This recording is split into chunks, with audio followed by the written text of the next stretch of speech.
If I had spent another moment not talking about this, I would have just gone absolutely insane.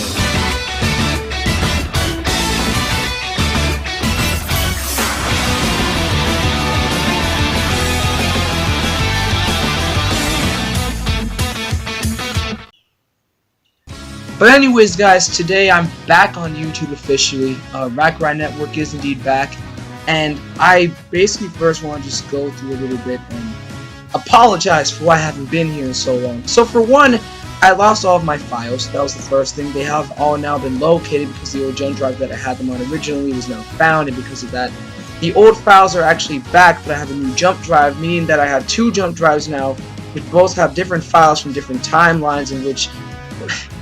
Timelines. Speaking of timelines, we'll talk about the Future Trunks arc in a moment, because today I'm actually going to be covering the entire Dragon Ball Super series and why I love it so much. Now, it seems to be a black sheep in the Dragon Ball community at this point, because apparently you can't enjoy a series if you're an informed or well-researched fan. Now, I go into this basically, this is not going to be a rant by any means. I'm basically going to start off by going throughout the series, just all the way down, and just telling you guys my personal thoughts on each particular arc. I just want to start off with that, okay? But I mainly want to start off with this. I really love Dragon Ball Super. I really do. A lot of the hate that I see Dragon Ball Super getting, I do indeed feel is quite unwarranted, in all honesty. There's a lot of positives to Dragon Ball Super beyond just the fact that, oh, it's the first new series in 17 years and stuff like that, or, oh, it's written by Akira Toriyama, thus it's automatically good. I'm not using either of those reasons. I'm really not. There are just many things that I find about this series that are legitimately good, and I just didn't really know how else to phrase it until now. So, with the Battle of Gods arc, it was complicated because we basically went into it. We thought that we were just going to go straight into new stuff, but nope, Toei pulled a fast one on us, and would serve as a catalyst to show all their new character flaws as well as their new character powers in general, their new strengths. And Vegeta finding his newfound power by basically seeing Bulma being brutalized. That sort of thing made him attain a new power that was beyond Super Saiyan 3, which we basically never thought was possible before. And it basically brought a new era of Dragon Ball into light here, and it basically defined Dragon Ball Super from that point forward. But then we got the Resurrection F arc, and then a lot of people were kind of up and down about it.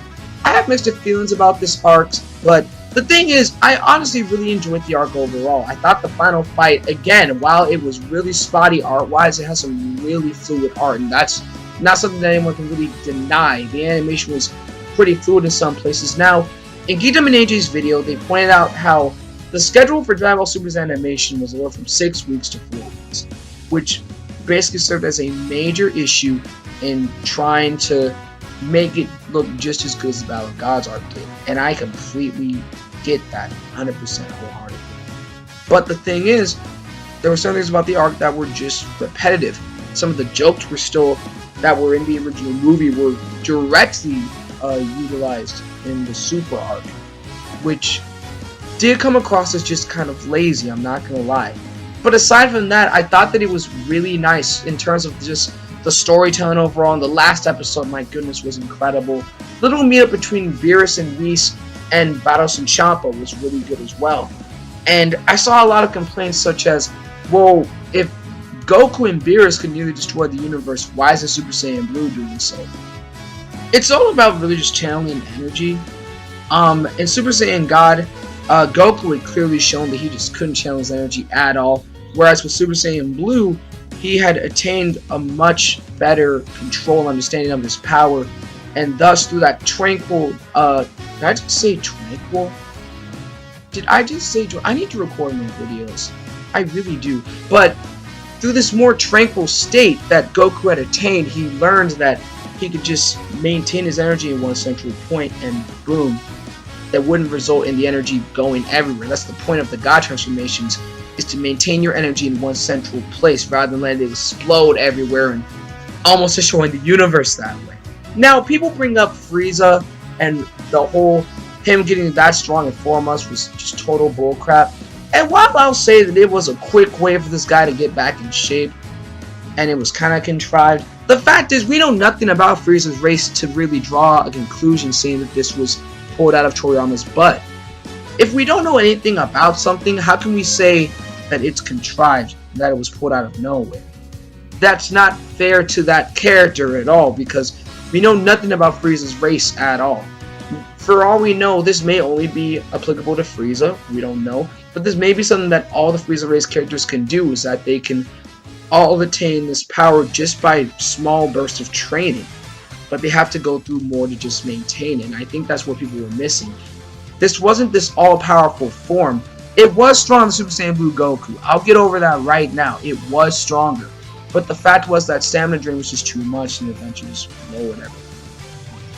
And then we had Universe 6 versus Universe 7. It was just a fun arc, guys. It wasn't meant to be taken completely seriously. It was just a little arc to tie things in together from what we had at that point. Champa and Vados officially came onto the scene, both amazing characters. And we saw new ones like Kaba, Vegeta. I hope I'm pronouncing that right, but I don't think I am. And of course, Hit. Hit has easily become one of my favorite characters throughout. He kind of gives me that Shadow the Hedgehog type of vibe, where he's basically meant to be like that second sort of rival to Goku, but he has that sort of tone about him to where you know that he'll be there for you if something goes down, but he still has to do his job, and that's the thing. He puts his job over most everything else, which we see later in episode 71 and 72, but it also serves as Hit basically being this character where he's just kind of stone cold. He's seen some things, you know, and that entire arc was just a whole bunch of conflicting themes into one little episode. And I have a few videos about this. I have the Dark Themes of Dragon Ball Super, which go into the fact that Universe 6 was Universe 7 arc. It was a fun arc, yes, but it also shone light on the fact that this arc was basically saying that Goku and his friends, as strong as they become, were basically pawns to the gods that were there. It basically kind of draws back from Resurrection F's theme of reliance on the gods, and now it's showing that they're just pawns at this point. And this theory of like the gods and the immortals basically carries into that following arc. Well, not the Kabi Vegeta arc. We don't talk about that.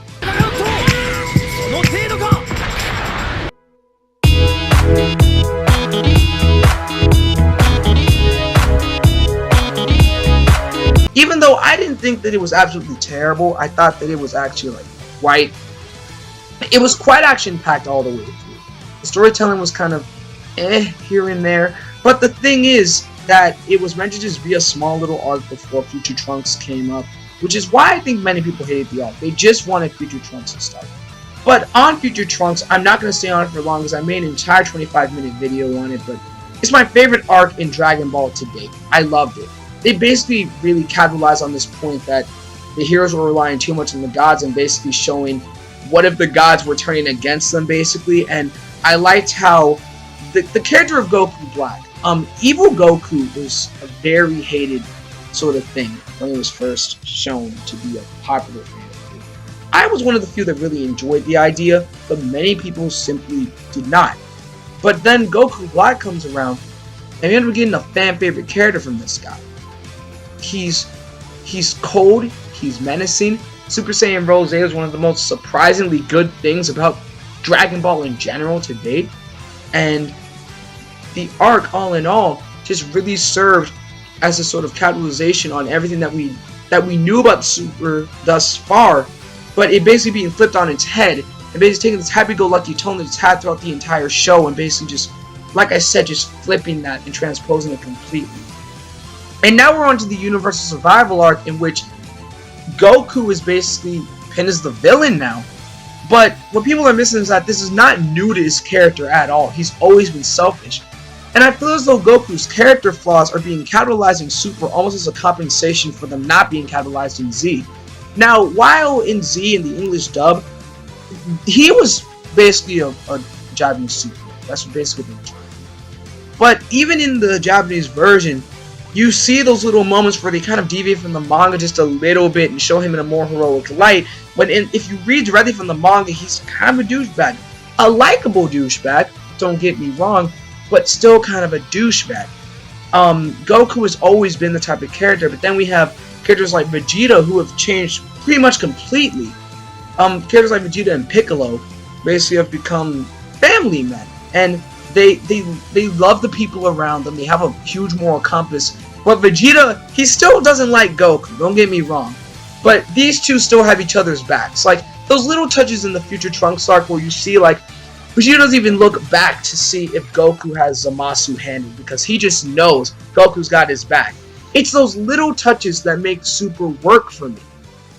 It's the little things like showing that Gohan is still a family man, and he will stay that way, and that's something that people need to accept. But it's the fact that Super isn't being scared to do that. I like that Super really is trying to become its own series rather than trying to just deviate completely to be exactly like Z. You know, that's what I was worried about when the series first premiered. It's like, please don't try to be Z, please be your own show. And I think a lot of people, admit it or not, still want this show to be Z in some way. They still want the super long fights and stuff like that, whereas Super is focusing a lot more on storytelling stuff. Now, on things like power scaling, I'm no expert. I'm really no expert, but a lot of these things I feel as though can honestly be thought of and figured out in basically just a few moments of thinking. Now, this is the one example that I'll use for the sake of time, but take the spirit swords thing that Trunks did, okay? And this is just throwing something out there. I'm not going to actually answer whether or not it was BS or not, but all I'm going to say is this. If there are people out there that really think there is no possible way that he could possibly know anything about the spirit bomb, let alone how to use it, remember the fact that after the Cell Saga was done, I'm pretty sure nobody can write me like an entire calendar day by day of everything that Trunks went through after it was over. We had about like a 2-minute recap, about maybe like 5 pages of the manga chapter to basically go over what Trunks went through. But in terms of a day-by-day thing, we don't know exactly what happened. And I think a lot of people miss that. We can't say that that one training session that Vegeta and Trunks had was the only training session that they had. It's basically things like that where I think people are reading for the explicit details too much and not reading deep in between the lines. And it's not even headcanon, in my personal opinion. I think it's just reading in between the lines. You do the same thing in literature. In literature, you don't read Othello just seeing the story of like, oh, well, Iago really doesn't like Othello, I guess that's the entire story. No, it's a story about the temptations and the malevolence and propensity for betrayal in human nature. It's just a thing that we do. In Joseph Conrad's Heart of Darkness, you see a similar theme where, sure, on the surface level, it looks racist, and to a degree it still kind of is, but from a black man saying this, the book is more so talking about, again, the propensity for human malevolence and savagery in their character. That's more so what those books are saying, but you have to look in between the lines to see that. It's the same thing with Dragon Ball Super here. I think Dragon Ball Super's biggest flaw is some of its fan base. Now, that's not a condescending statement, and throughout this entire video, I don't want you guys to think that I'm in any way invalidating why you guys may hate the series at all. I went into this video basically with a script in mind and basically wanting to go through and just rebut everything that you guys have said about this entire series. But I decided not to do that. I decided I'm going to take the mature route here and basically just outline the reasons why I love the series. And basically, to give a quick recap, I love that they were brave about how they did the storytelling. I love that they're really trying to incorporate more comedy into the show, whether people like it or not. And it really takes Dragon Ball back to its roots. I like the little touches, like the... But even though it didn't work, I like those little touches that are in there. I love just the little side things with the characters. It shows that these characters have developed so much, and it shows they care about developing the side characters. Unlike another Dragon Ball series that I know of, but I'm not going to just call out. I'm not going to call it by name by any means. But my main point is, in this entire thing, I've outlined the reasons why I love this series. But whether you do or not, that's completely up to you. I will never sit here and say that you have to like this series. I will never say anything like that, because really, it's all about what you guys like, really. But the one thing that I do want to just close this off with is that don't undermine someone who likes the series. Don't make them feel as though they're any lesser of a fan because they enjoy it. Don't constantly interrogate them why they like the series. Now, a lot of you guys are following me on Twitter and stuff like that. I'm not talking about you guys at all. I'm mainly talking about those YouTube commenters that someone may write in the comments, wow, this fight scene was really good. Then you have people that literally will not let them have that opinion. You have people, myself included, I will be completely honest right now. I think Super is on its way to be better than Z, and that's just my personal opinion here. Somebody wrote that on a Team 4-star video, and then just got flamed all the way through. People were just saying, you're just such an idiot, there's no way you could think that, and stuff like that. Guys, we've got to stop that sort of mentality around here. I'm not as knowledgeable as Geekdom 101. I will never claim that I am. I'm not as knowledgeable as Anime AJ. I will never say that. But I know enough to back up the reasons why I like this series without just completely making total crap reasons. These are things that I think through. I'm not going to say, well, Trunks learned the Super Saiyan Rage form because when Vegeta touched him, it spread the God Ki through his body and basically allowed it to shine through him. No, that's crap. I can think of a better theory than that, but for the sake of time, again, I'm not going to. And if there's any particular thing you guys want me to break down about Dragon Ball Super and why I didn't have an issue with it, just write it down in the comments. But again, in the comments, I don't want this to become a flame war about Dragon Ball Super. I just want you guys to know that you guys, as fans of my channel, of fans of Rhymestyle's channel, Geekdom's channel, you guys mean way more than this series ever will. I just want you guys to know that. And I feel like as a community, we need to stop antagonizing others for enjoying a show. And really, that's how I want to close the video off with. We can love what we love, we can hate what we hate, but let's not antagonize one another for it. If you dislike something, but you see someone else likes it, there's nothing wrong with debate. There really isn't. But it's a matter of being respectful. And I just feel as though there's a level where it's weird when we live in a world where you're antagonized for liking something. Whereas back in the day, people were hated on because they disagreed with things. And they still are, don't get me wrong. But the issue is now is that we see people being positive about Toriyama's new work. And people, we don't want to just ignore the flaws in the series. I know Super has flaws, okay? I just choose not to focus on them. And the issue is, don't take that as me saying, oh, he just chooses to ignore the flaws altogether. No. It's just that I don't think there are as many flaws with this series as I think people mention. My main things I look at in the series are characterization, their development, and stuff like that. And Super has delivered in that instance for me. It really has. And it's the subtle details, just like reading a book of literature. It really just delivers for me. Now, power scaling and stuff like that, I'm able to make sense of those things on my own, but I will never say for fact, this is what happened, this is what makes sense. And I feel as though there are a lot of people that will say that and basically say, this has to make sense to you, otherwise you're an idiot. And I can't roll with that, guys. I'll always be that person that tries to bring a different perspective. And it's not on purpose, it's just the fact that that's just how my brain works. I try and think of explanations for things, and that's just how I am as a person. And there are many people that are like that too. And if people are like that, they shouldn't feel antagonized for it. Those of you that really enjoy Dragon Ball Super, drop in the comments right now a hashtag Super. And all power to you. I love you guys. We stand together. You guys aren't alone. I love this series too. And I just spoke for about 20 minutes describing why. But then again, if you guys want me to just go more in depth about a particular thing, because I just didn't want to go through and like rebut things, because I just didn't want to like start a war. I just wanted to go through and break down the reasons why I like this series and be peaceful about it. And yeah, Dragon Ball Super for me is easily a 9 out of 10. Easily. Without me even having to really think about it, really. But it's the flaws that you guys think are there are not the flaws that I may think are there. That's just how life works.